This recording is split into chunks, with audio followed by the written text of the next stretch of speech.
బయటికి వెళ్ళి సరదాగా గడిపిన చక్రి, మహాలక్ష్మి మరియు కుటుంబం. ఇదంతా ఎలా జరగబోతుందో తెలుసుకోవాలనుకుంటే ఇప్పుడే మన ఛానల్ని సబ్స్క్రైబ్ చేసుకొని పక్కనే ఉన్న బెల్ ఐకాన్ని క్లిక్ చేయండి. ఇంట్లో అందరూ బీచ్ కోసం అందరూ రెడీ అవుతూ ఉండగా ఒకవైపు కేశవాని కలవడానికి మహాలక్ష్మి తన షాప్కి వస్తుంది. వచ్చి చాలాసేపు కూర్చుంటుంది కానీ కేశవ ఒక్క మాట కూడా మాట్లాడకుండా తన బండి రిపేర్ చేసుకుంటూ కూర్చుంటాడు. ఆ తర్వాత తను ఆ పక్కనే ఉన్న ఖాళీ బాక్స్ విసిరేస్తుంది కానీ అయినా సరే కేశవ ఉలకడు పలకడు. అప్పుడు తనకి చాలా కోపం వస్తుంది. చూస్తుంది కానీ కేశవ మాత్రం అస్సలు మాట్లాడు. అప్పుడు శైలు, నేను ఒక దాన్ని ఉన్నాను, నీకు అసలు కనిపిస్తుందా కనిపించట్లేదా అని గట్టిగా అరుస్తుంది. ఇప్పుడు నువ్వు వస్తే ఏంటి రాకపోతే ఏంటి, నాకేంటి, నా పని నేను చేసుకుంటున్నాను, నేనేమైనా అన్నానా అని అడుగుతాడు కేశవ. అప్పుడు శైలు, నమస్కారం స్వామి, నీకు చాలు చాలు, నా మొహానికి మళ్ళీ ఇంత దూరం వచ్చి నీ కోసమే కదా మాట్లాడాను, నీ గురించి నువ్వు అంటే ఇష్టమనే కదా మాట్లాడాను, నా చప్పించుకొని నేను కొట్టుకోవాలి, అసలు ఏం చేశానని మా వాళ్ళు ఎంత వద్దన్నా సరే నీకోసమే కదా నేను ఇక్కడ దాకా వచ్చాను, మళ్ళీ నీతోనే కదా నేనే కదా మాట్లాడుతున్నా, నువ్వేమైనా నా కోసం వచ్చావా, లేదు కదా అని చెప్పేసి గట్టిగా నిలదీస్తుంది. పైగా నేను అసలు ఏమీ తినలేదు, ఎవరితోటి మాట్లాడట్లేదు, నాకు అసలు ఇంట్లో కూడా ఉండబుద్ధి అవ్వట్లేదు, ఎంత బాధగా ఉందో నీకేం తెలుసు ఒక ఆడపిల్లగా నాకు, అయినా నీకు ఇవన్నీ చెప్పినా ఏమీ అర్థం కావలే అని చెప్పేసి అంటుంది. అప్పుడు నువ్వు తినలేదా, ఎందుకని తినలేదు అని చెప్పేసి చాలా క్యాజువల్గా అంటాడు కేశవ. అంటే నేను తినలేదు, అంత బాగాలేదు అని చెప్తే నీకు నార్మల్గా ఉందా, కనీసం అయ్యో అన్న బాధ కూడా లేదా నీకు, అసలు నువ్వు నన్ను ప్రేమిస్తున్నావా అని అడుగుతుంది శైలు. నేనేమైనా నేను తినొద్దన్నానా, నేనేమైనా నేను మీ వాళ్ళతో మాట్లాడకుండా కూర్చోమని చెప్పానా, లేదు కదా, నీ వాళ్ళతో నువ్వు మాట్లాడుకో, నువ్వు సంతోషంగా ఉండని చెప్తున్నాను, ఇప్పుడు నా దగ్గరకు వచ్చి బాధపడితే నీకేం వస్తుంది అని చెప్పేసి అడుగుతాడు కేశవ. అసలు నా తప్పిందులో ఏముంది, ముందు మీ అన్నయ్య వచ్చాడు, వార్నింగ్ ఇచ్చేసి ఇష్టం వచ్చినట్టు మాట్లాడేసి వెళ్ళిపోయాడు, తర్వాత మేము వచ్చాం, వార్నింగ్ ఏమైనా ఇచ్చామా, ఏమీ లేదు, కేవలం మాట్లాడడానికి వస్తే మీ అన్నయ్య మా అన్నయ్య కాలర్ పట్టుకోబోయాడు, తోసేసి ఇంకొచ్చేసాం, అంతే తప్ప గొడవ ఏమీ చేయలేదు. అది కాక మీ అమ్మ నాన్న ఇద్దరు పని కట్టుకుని వచ్చి మా ఇంటి మీదకి వచ్చి ఏవేవో మాట్లాడినారు, ఇవన్నీ ఎవరి వల్ల, మొదటి నుంచి కూడా మీ వాళ్ళే కదా మా వాళ్ళ మీద పడ్డారు, అసలు ఇందులో తప్పెవరిదో నీకు ఏమైనా అర్థమవుతుందా, అలాంటప్పుడు నేనెందుకు నీ గురించి ఫీల్ అవ్వాలి అని అడుగుతాడు కేశవ. మా ఫ్యామిలీని వద్దని నువ్వే కావాలని చెప్పేసి వచ్చాను చూడు, నా చప్పించుకొని నేను కొట్టుకోవాలి అని అంటున్నాను కదా, నేను నాకే బుద్ధి లేదు అని చెప్పేసి అంటుంది శైలు. అసలు మీ ఇద్దరు కాలర్లు పట్టుకోవడం ఏంటి, అయినా మా అన్నయ్యకి నీకు అసలు తేడా ఏముంది అని అనగానే కేశవాకి తలకాయ మీదకి వస్తుంది కోపం. అప్పుడు మీ అన్నయ్యకి నా అన్నయ్యకి పోలికేంటి, చిచ్చి, వాడికి నాకు ఇంకొకసారి పోలిక పెట్టామంటే అస్సలు ఊరుకోను నేను, ఆయన ఇక్కడి నుంచి వెళ్ళిపో అని చెప్పేసి గట్టిగా అరుస్తాడు. అప్పుడు శైలు చి అని చెప్పేసి ఏడ్చుకుంటూ వెళ్ళిపోతుంది. తర్వాత కన్నా, చక్రి, మహాలక్ష్మి, పెద్ది, అలాగే నారాయణ వీళ్ళందరూ బీచ్కి చేరుకుంటారు. అప్పుడు మహాలక్ష్మి, అబ్బా ఇవాళ ఎండ చాలా వేడిగా ఉంది కదా, ఏంటో మరి, అయినా బీచ్కి వచ్చాం కదా, హ్యాపీగా ఎంజాయ్ చేద్దామని చెప్పేసి అంటుంది మహాలక్ష్మి. అప్పుడు చక్రి ఓకే సూపర్ అని చెప్పేసి అంటాడు. అన్నయ్య చాలా దూరంగా ఉంది, ఇక్కడ కూర్చుందాం, ఇక్కడ ఏదో బాగున్నట్టుంది కదా అంటాడు కన్నా పెద్దితో. మహాలక్ష్మి కూడా అవును పద పెద్ది, వెళ్ళి అక్కడ కూర్చుందాం, చక్కగా ఉంది కదా అక్కడ ప్లేస్, మనకి సరిపోతుంది అని చెప్పేసి అంటుంది. క్లాత్ వేసి అంతా సర్దుతారు చక్రి, పెద్ది.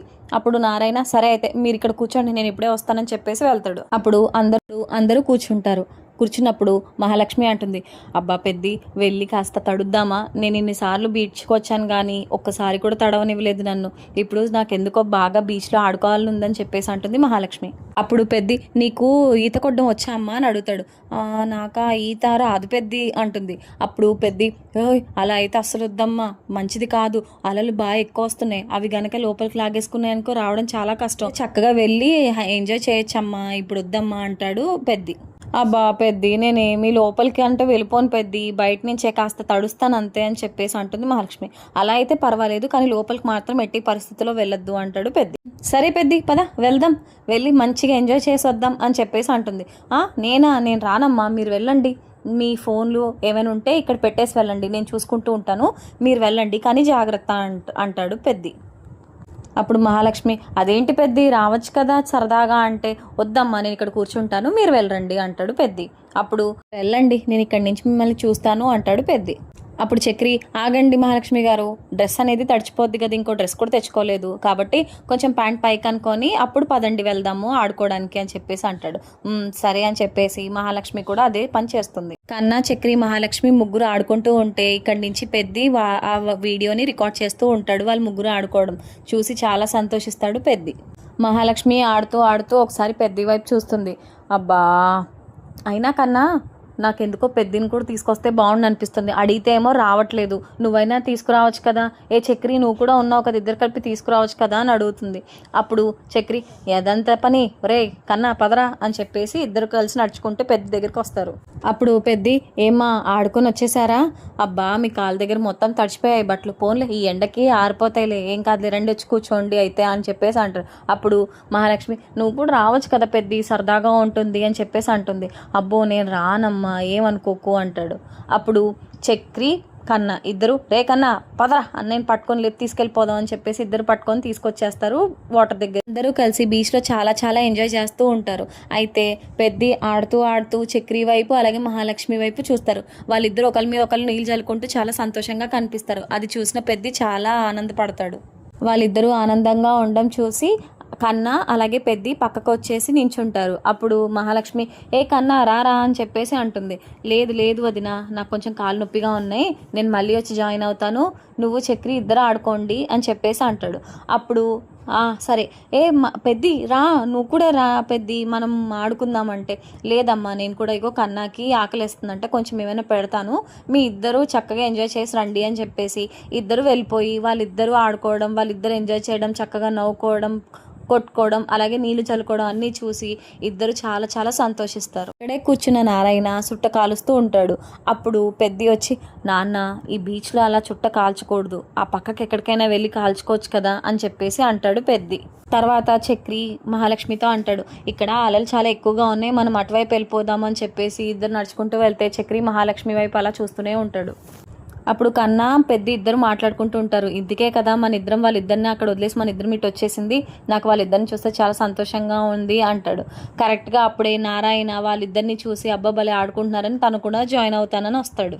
అప్పుడు నారాయణ మహాలక్ష్మితో ఏమ్మా బాగా ఆడుకుంటున్నారా, ఎంజాయ్ చేస్తున్నారా అని అడుగుతాడు. అప్పుడు చక్రి ఈయనకి ఎప్పుడు రావాలో ఏంటో ఏమీ తెలీదు అని చెప్పేసి లోపలే నొసుకుంటూ ఉంటాడు. అప్పుడు నీళ్ళు వచ్చి నారాయణ కాలు తాకగానే అబ్బా భలే చల్లగా ఉంది, నాకు కితకితలు వస్తున్నట్టుంది అని నవ్వుతాడు. ఇంకా నారాయణ మహాలక్ష్మితో అలా మాట్లాడుతూనే ఉంటాడు. అప్పుడు కన్నా చూసి అన్నయ్య మనం ఇదంతా చేసింది వేస్ట్, ఒకసారి అటువైపు చూడు అని చెప్పేసి చూపిస్తాడు.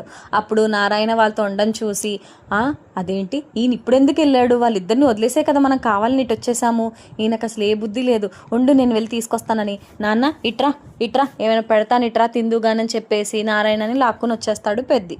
అప్పుడు నారాయణ ఏంట్రా చేయి పట్టుకుని లాక్కుంటూ తీసుకొచ్చేస్తావో, వెళ్ళి మాట్లాడుతున్నాను కదా కోడలతోని అని చెప్పేసి అంటాడు. అప్పుడు పెద్ది మేమేమైనా పిచ్చోళ్ళమా అక్కడ కూర్చోడానికి, ఎందుకు నాన్న ఇలాంటివన్నీ చేస్తావు, వాళ్ళిద్దరిని ఒక టైం స్పెండ్ చేయనివ్వచ్చు కదా, ఇద్దరిని అలా వదిలేసే నాన్న, నా దగ్గరికి వచ్చి కూర్చో మా ఇద్దరి దగ్గర ఉండు అని చెప్పేసి అంటాడు. సరే నేను అటు వెళ్తానులే, మీ ఇద్దరు అక్కడ కూర్చోండి నేనేం రాను అంటాడు నారాయణ. అప్పుడు నిజంగా వెళ్ళావు కదా అని అడుగుతాడు పెద్ది. నేనేం వెళ్ళను రప్పో అని చెప్పేసి అంటాడు నారాయణ. ఇటువైపు ఏమో చక్రి మహాలక్ష్మి ఇద్దరు ఒక క్వాలిటీ టైం స్పెండ్ చేస్తూ ఉంటారు. కరెక్ట్గా అప్పుడు చక్రి అంటాడనమాట, ఏమండి అక్కడ కూర్చుందామా అని అడుగుతాడు. అప్పుడు మహాలక్ష్మి అయ్యో అక్కడ పెద్ది కన్నా ఇద్దరు అక్కడ ఉన్నారు కదా అక్కడికి వెళ్దాం అంటుంది.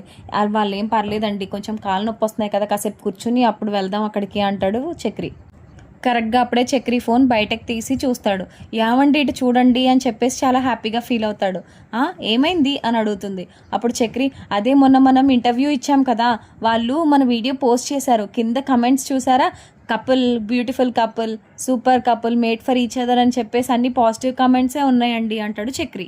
పైగా మనకి 1 మిలియన్ వ్యూస్ వచ్చాయండి చాలా హ్యాపీగా ఫీల్ అవుతాడు చక్రి. మహాలక్ష్మి తీసుకొని చూస్తుంది ఫోన్. మహాలక్ష్మి చేతిలో ఉన్న తర్వాత చక్రి ఆలోచించుకుని టైంకి భలే ఇంటర్వ్యూ చేశారు, చక్క ఎంతమంది చూసారో, పైగా కమెంట్స్తో ఎంత మారుమోగిపోయిందో, అబ్బా బెస్ట్ కపుల్ సూపర్ కపుల్ అని చెప్పేసి ఎవరు కమెంట్ చేశారో వాళ్ళందరూ ఎంత మంచోళ్ళు అని చక్రి మహాలక్ష్మిని చూసి లోపల అనుకుంటూ ఉంటాడు. అసలు ఈవిడితో నేను చెప్పగలనా, ఐ లవ్ యూ చెప్తే అసలు ఈ మాత్రం ఉంటుందా, నన్ను వదిలేసి వెళ్ళిపోతుందా, ఎలాగైనా ధైర్యం చేసి చెప్పాలి, ఎలా చెప్పాలి, ఏం చెప్పాలి, అసలు ఏం చెయ్యాలో కూడా అర్థం కావట్లేదు, నవ్వుతుందో కొడుతుందో వెళ్ళిపోతుందో ఏమీ అర్థం కావట్లేదు, కానీ ఎలాగైనా సరే చెప్పాలి అని చెప్పేసి అనుకుంటూ ఉంటాడు. ఒకవైపు పెద్ది చాలా కంగారు పడుతూ ఉంటాడు. అదేంటి ఎక్కడికి వెళ్ళిపోయాడు నాన్న, కన్నా ఇంకా రాలేదేంట్రా నాన్న అని అడుగుతాడు. అప్పుడు కన్నా ఆయన ఏమైనా చిన్న పిల్లోడా, నువ్వేం కంగారు పడకన్నయ్య, వస్తాడులే. ఒక చోట కూర్చుంటే బాగుంటుంది. ఎప్పుడు చూడు ఎటు పడితే అటు వెళ్ళిపోతూ ఉంటాడు. నువ్వేం కంగారు పడకు, వస్తాడు. ఎక్కడికి వెళ్ళిపోతాడు? ఆ చుట్టా అవన్నీ కాలుస్తూ ఎటు అలా వెళ్ళిపోయి ఉంటాడు. అవన్నీ కాల్చడం అవసరమా? ఆరోగ్యం మీద దెబ్బతింటే ఏం చేయాలి? సర్లే వదిలేసి, వస్తాడు. నువ్వేమి ఆలోచించకన్నయ్య అంటాడు. మరి నారాయణ ఎటు వెళ్ళిపోయాడు? ముందుగానే తెలుసుకోవాలనుకుంటే మన ఛానల్ని సబ్స్క్రైబ్ చేసుకొని పక్కనే ఉన్న బెల్ ఐకాన్ని క్లిక్ చేయండి. Thank you so much for watching.